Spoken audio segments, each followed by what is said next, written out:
गडिंग्लजमध्ये जे संजीवनी कृषी प्रदर्शन होतं यामुळे पूर्ण नागरिकांचं तसंच शहर असेल तालुका असेल पूर्ण नागरिकांचंही आकर्षण ठरलेलं होतं याची आज सांगता होते. या कार्यक्रमाचे संयोजक राज डावरेसाहेब आपल्यासोबत आहेत.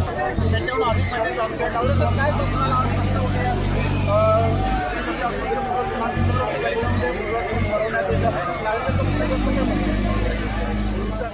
चांगला प्रतिसाद या ठिकाणी नागरिकांचा आहे. शेतकरी वर्ग असू दे, महिला वर्ग असू दे, लहान मुलं असू देत, या सर्वांचा आणि विद्यार्थ्यांचा सर्वांचा चांगल्या प्रकारे सहभाग या ठिकाणी आम्हाला दरवर्षी मिळत होतो.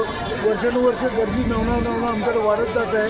हे गेले 30 वर्ष आम्ही सातत्याने या ठिकाणी प्रदर्शनाचं आयोजन करतो आहे. आम्हाला दरवेळेला गडिंग्लजकर असू दे, आंध्रेकर असू दे, चंदगडकर असू दे, संकेश्वर बेळगाव भागातले असू दे, सीमा पट्ट्यातला हा वर्ग मोठ्या प्रमाणात आमच्या प्रदर्शनाला भेट देण्याचा अत्यंत आतुरतेने आणि उत्साह येते सहभाग घेतात. सर्व स्टॉलला भेट देतात आणि चांगल्या प्रकारे इथं सहभाग त्या सगळ्या स्टॉलची माहिती घेऊन त्यांच्या ह्याच्यात प्रगती करतात. डावरेसाहेब मला आणखी एक माहिती द्या. हे जे प्रदर्शन भरवत असताना आज याच्या उलाढाल किती अंदाजे झाली आपल्याला काय वाटतं? तुम्हाला 11 ते 12 कोटी उलाढाल या ठिकाणी झालेली आहे. 5 दिवसात प्रचंड मोठी गर्दी आणि प्रचंड मोठा उत्साह नागरिकांनी या ठिकाणी दाखवले. शेतकरी वर्ग असू देत, नागरिक असू देत, महिला वर्ग असू देत, लहान मुलं असू देत, सर्वांनी अत्यंत उत्साहाने यामध्ये सहभाग घेतला आहे. त्याबद्दल मी सर्वांचे जे सहभागी झाले त्या सर्वांचे मी मनपूर्वक आभार मानतो.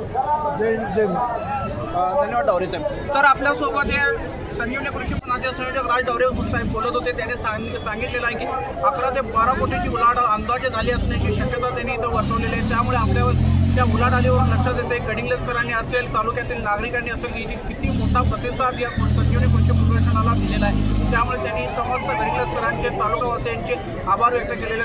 या गडिंग्लजकरांनी दिलेल्या प्रतिसादामुळे भविष्यात आणखीन असे प्रदर्शन आयोजित करण्यास त्यांना एक उत्साह मिळालेला आहे, प्रेरणा मिळालेली आहे असं त्यांनी सांगितलेलं आहे. आता या कृषी प्रदर्शनाची समस्त गडिंग्लजकरांना आणि वर्षभर वाट पाहावी लागेल. डावरेसाहेब वारंवार गडिंग्लजमध्ये कृषी प्रदर्शन आयोजित करतीलच, त्याला समस्त गडिंग्लजकरांनी प्रतिसाद द्यावा अशी त्यांची विनंती आहे. सत्यवार्ता न्यूजसाठी कॅमेरामन शौर्य काताडे यांच्यासह धनंजय शेटके, गडिंग्लज.